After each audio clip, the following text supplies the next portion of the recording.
Hi guys, we're going to recap our understanding again of fractions, decimals and percentages. Actually today we're going to focus mainly on decimals and percentages as we spent a long time yesterday on fractions. Here we go then. Let's move my questions up. It's no good if you can't see them. So fractions to decimals. 2/10 is the same as 0.2. I'm thinking about the tenths column is this one here, isn't it? It's the one to the right of the decimal point. So it's this here. So 2/10 would be written as 0.2. 5/100ths, well, the hundredths column, 0.0, no hundred, sorry, no tenths, 5/100ths will be written as 0.05 because the hundredths column, which is where the 5 is written in this number, is the one to the right of the tenths. So tenths, hundredths, which means the thousandths column, 0.008, is here. Tenths, no hundredths, 8 thousandths. Have a go at these. 5/10, 0.5, which we know is equivalent to a half. 9/100ths, 0.09, and 3,000, 0.003. 3 out of 3? Excellent stuff. Now let's make it a little bit trickier then. So if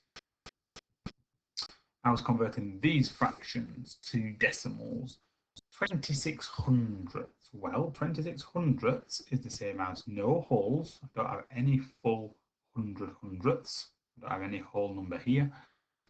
2/10 and 6/100ths. So it'd be 0.26. If I'm thinking about 100 square, if we were recapping from a lesson we've done in previous weeks. Visualize that 100 square. I've got 2 whole rows or 2 whole columns of 10 shaded in. And then I've got 6 individual additional squares shaded in, which would represent 0.26. 315 thousandths. So I'm now going to picture 1,000 square in my head, a square made up of 1,000 individual equal parts. I would have 3 full rows or 3 full columns shaded in. I would have 1 full square. Each square would have 10 in it. And I would have 5 individual bits of a square shaded in, 0.315. If you've completely forgotten what I'm talking about, these 100 squares and 1,000 squares, go back. Go back on the website, down the YouTube page to find the fractions and decimal lesson, because I use visuals. I use the 100 and 1,000 square on the screen so you could visualize it. If this is hard to visualize, go back. For most of you though, it should be pretty okay. 102 hundredths, bit of a curveball here. I've got a numerator larger than the denominator, so I've got 1 whole. I have no tenths and 2 hundredths, 1.02. Have a go at these ones then. 32 hundredths, 0 wholes, 3/10, 200, 432 thousandths, 0.432, and 104 hundredths will be 1.010 for hundredths. Okay with that? Sure you are. Your first question today will be requiring you to do a little bit of converting between fractions and decimals. Hopefully you'll find it not too bad. Decimal addition then. So again, it's just about brushing up and making sure we're okay with our place value knowledge of decimals. So I've got 4/10, add 6/100ths here. So my answer, if I'm adding these two values together, I still have 0 wholes. 0, 0 is 0. I've got 4 tenths, add 0 tenths, so I've still got 4 tenths. I don't have anything in the hundredth column here, but I do here, so the answer will be 0.46. 0.34 or 34 hundredths, add something gives me 1 whole. So I'm kind of doing number bond, using my number bond knowledge here. So 34 hundredths to get to 100 hundredths, using my equivalent fraction knowledge to help me here. Well, 34 to get to 40 would be 6, and then 40 to get to 100 would be 60. So it would be in total 66 hundredths, or as a decimal, 0.66. Have a go at these. 0.2, add 0.05, not add 0 is 0, 2 add, or 2 tenths, add 0 tenths is 2 tenths, and 0 hundredths, 5 hundredths is 5 hundredths. 0.65, add something, give me 1 whole. So what do I add to 65 hundredths to get to 100 hundredths? Well, 5 hundredths more than this would get me to 70 hundredths. 70 hundredths add 30 hundredths would give me 1 whole. So in total, I added 0.35. All right with that? Absolutely spot on. Brilliant. Well done. A little bit more, I'll do these ones. So 0.12 at 0.09.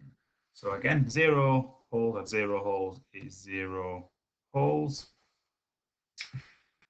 I am adding 12 hundredths to 9 hundredths. If I'm adding 12 hundredths, I will get 21 hundredths, which I would write as 0.21.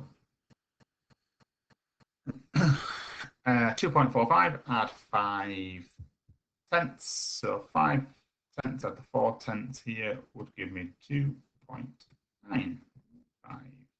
Have a go at 2 similar questions. 0.34, so I've got 0 holes still, and then I'm adding 34 hundredths to 800. Well, if I add 6 hundredths, I get to 0.4. And if I add 2 further hundreds, I would get to 0.42. 4.45, add 0.3 would give me 4.75. All right with that?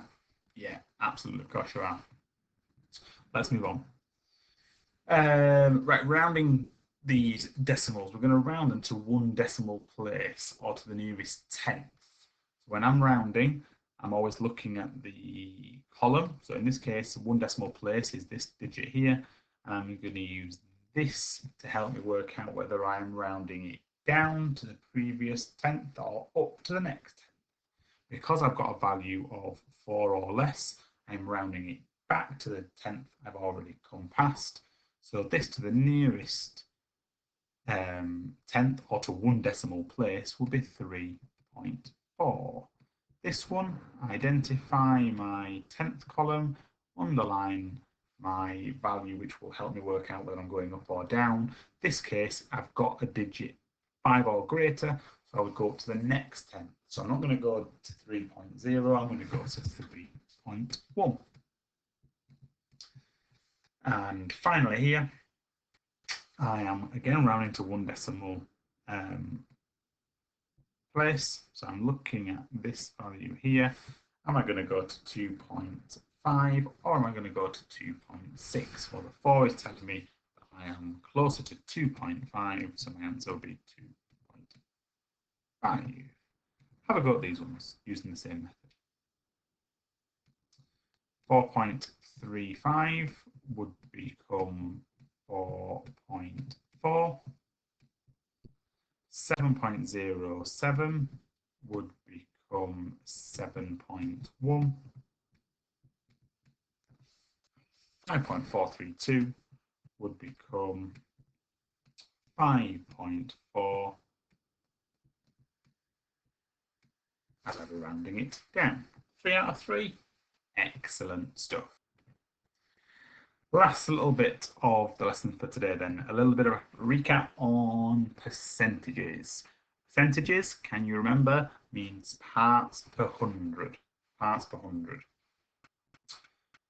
So if my fraction is already over 100, if I'm converting between this and a percentage, it's nice and easy. So all I need to do is take my numerator. So in this case, it would be 20%, and underneath it, it would be 14%. Easy as you like. I've got a one-digit number up here. I've got 5 parts of my 100, so to represent that as a percentage, it would be 5 cents. Last 1/3, well, so we talked about it being parts per 100, so we need to get the fraction over 100. So to get from 3/10 to a fraction over 100, I times by 10 here. So 3 times 10 would give me 30. As now, I've got a fraction over 100. As I've just said, I can just take my numerator and write it as my percentage, 30%. Last one for you then. Have a go at these. 80 over 100, 80%. 17 over 100, 17%. 2 over 100 would be 2%.